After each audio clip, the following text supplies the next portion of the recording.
finding that place where your story as a business owner converges with the story that your audience has. That's a very natural thing for just human interaction.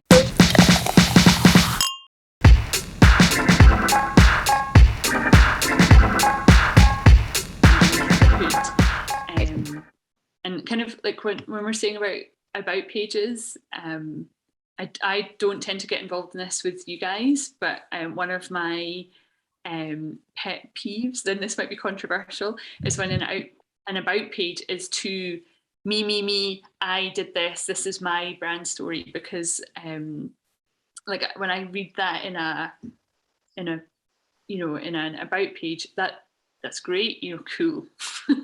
I feel like I've learned something about you, but I think like the next level in about pages is about connecting your story with your reader's story. So if you can kind of draw in some of the pain points and match them up neatly, but not too obviously, I think that's really nice. And so you're kind of wanting to play that balance all the time.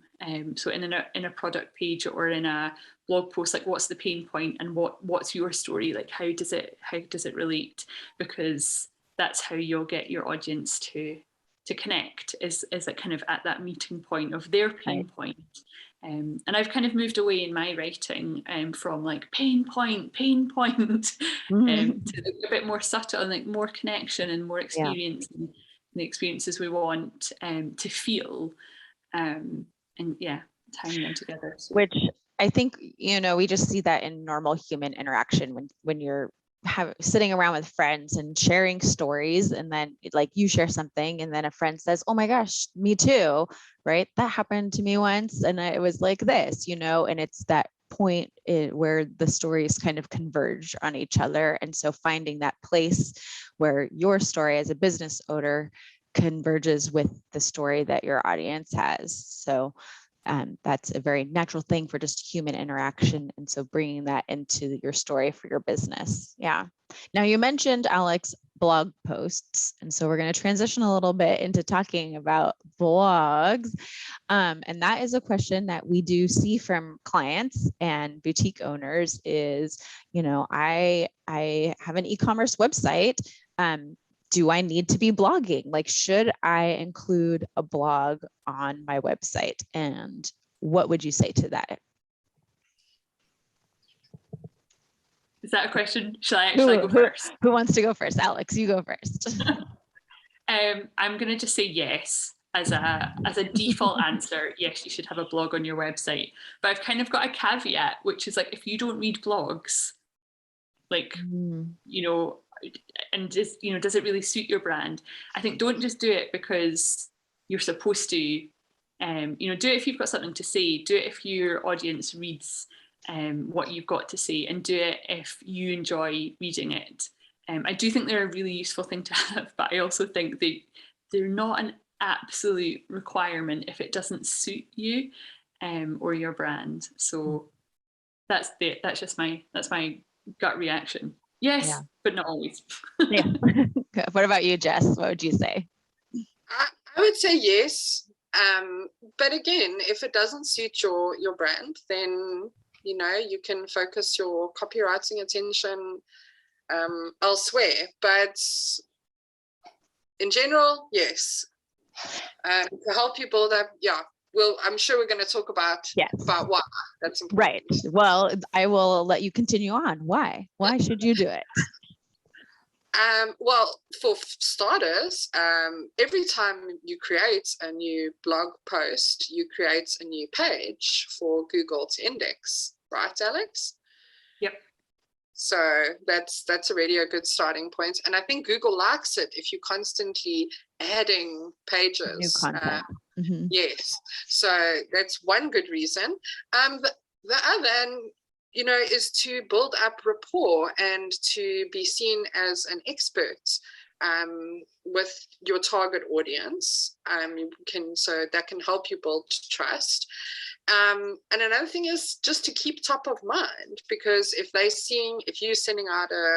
you're doing a blog every Friday and you're sending out an email about it, you're staying top of mind for your customers. So yeah. Totally. Yeah. Building authority, so important, staying top of mind. And I think I say from an SEO perspective as well, it's a way to kind of mop up keywords. And so you can basically expand. I guess this is what your authority is, isn't it? Like you can expand and demonstrate your knowledge or your relevancy in a particular area without having to like kind of try and squish that information or that text into like a product page.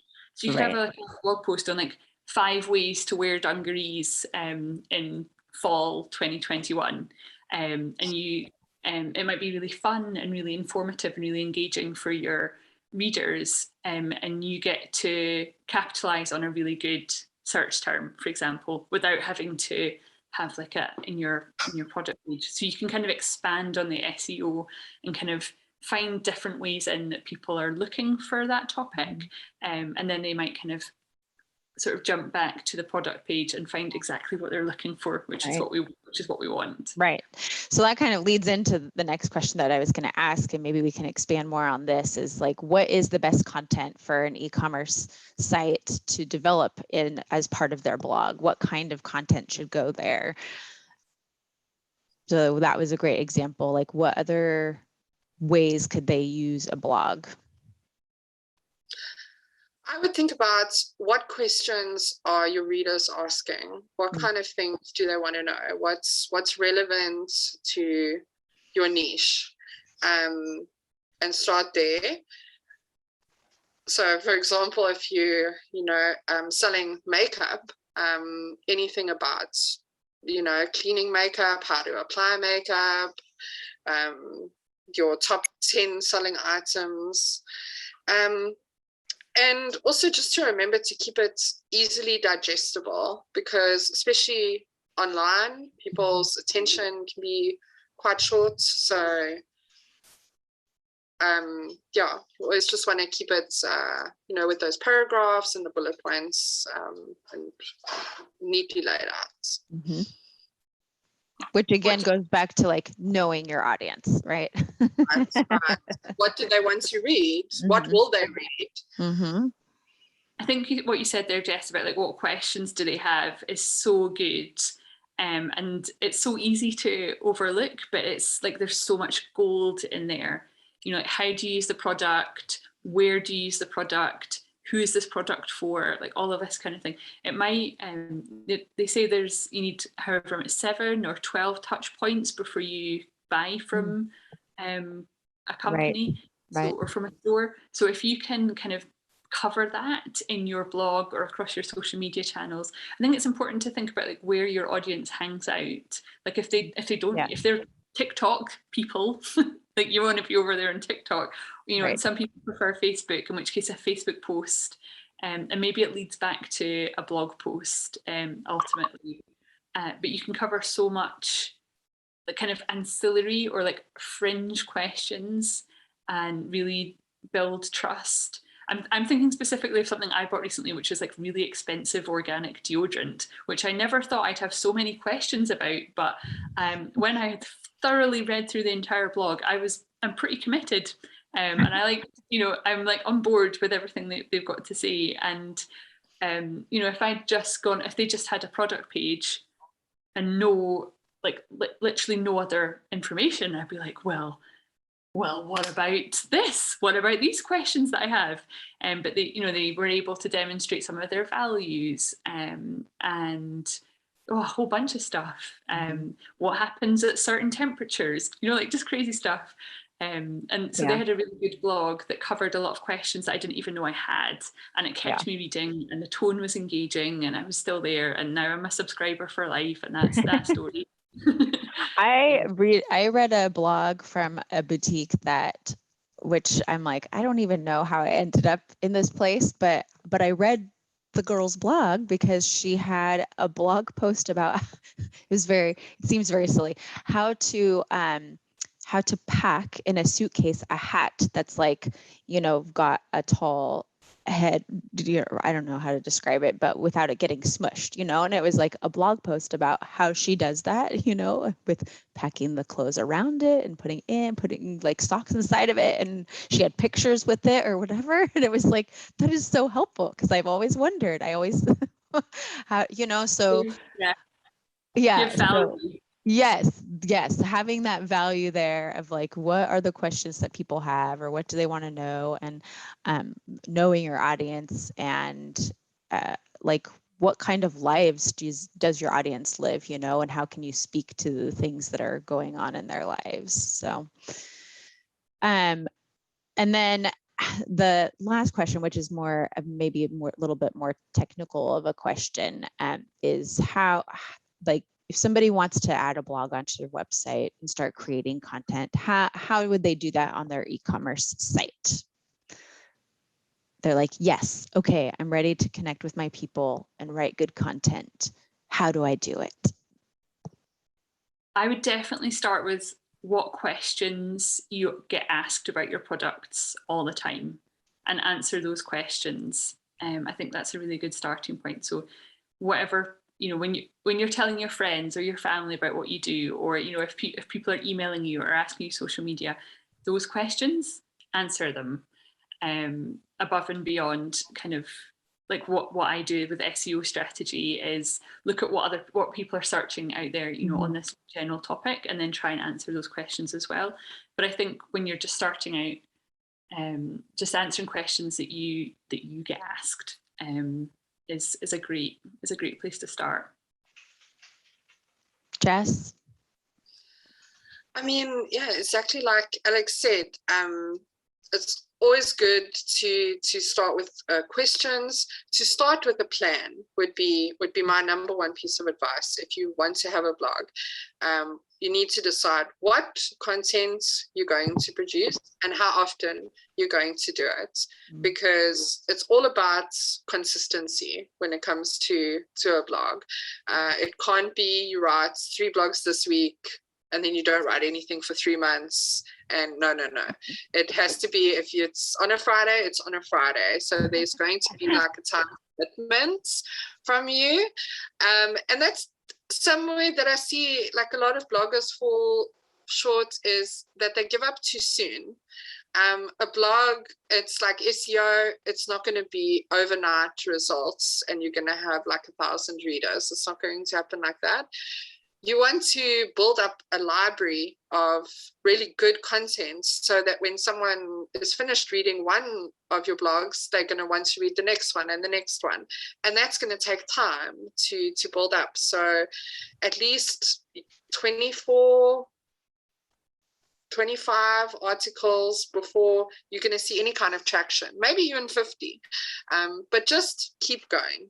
Don't quit, because it is a great way to generate leads and to build connection with your customers. And which might sound overwhelming maybe to some people, to say, oh my gosh, 20 blogs, 50 blogs, or what they're like, what? But having that plan, being consistent, and then the suggestion that I would give is to don't just write one at a time every week, because that will probably get exhausting, and then you would want to say, this is too much, I can't do this, but take some time, set aside some time in your busy schedule as a business owner. I know it's hard, but and write out a month worth of blogs, if you're going to do once a week, or write 4 blogs, and maybe you do it just post twice a month, on the 1st and the 15th of the month. It doesn't have to be, that you're posting a new blog twice a week. And then have some content that you bulk write out and can schedule and everything, and then schedule the next time on your calendar to do that again. Because otherwise, it does feel overwhelming. And that goes for any kind of content and copywriting. I know that both of you do a lot of bulk writing out of things when you're working on content. Totally takes the edge off. It takes the edge off. You just get it done and out the way. You don't have to worry about it, and then it's done for a little while.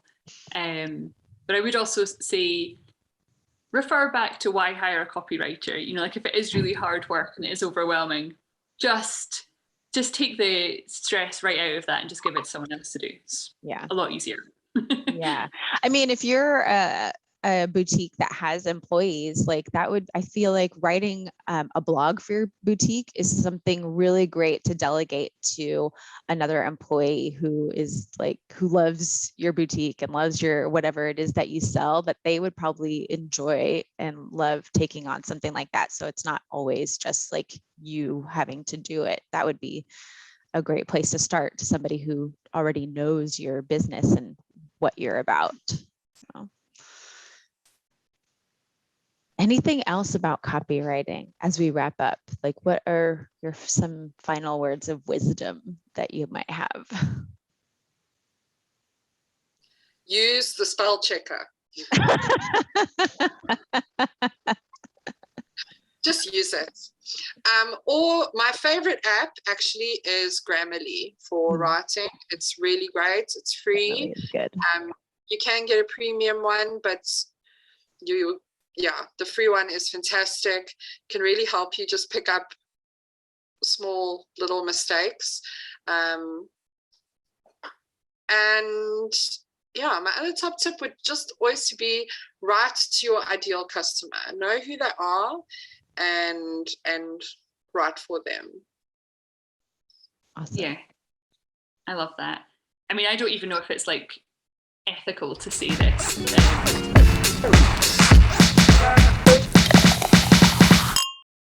Need more? Check out the blog at hotmessblog.com. And don't forget to subscribe to our channel too.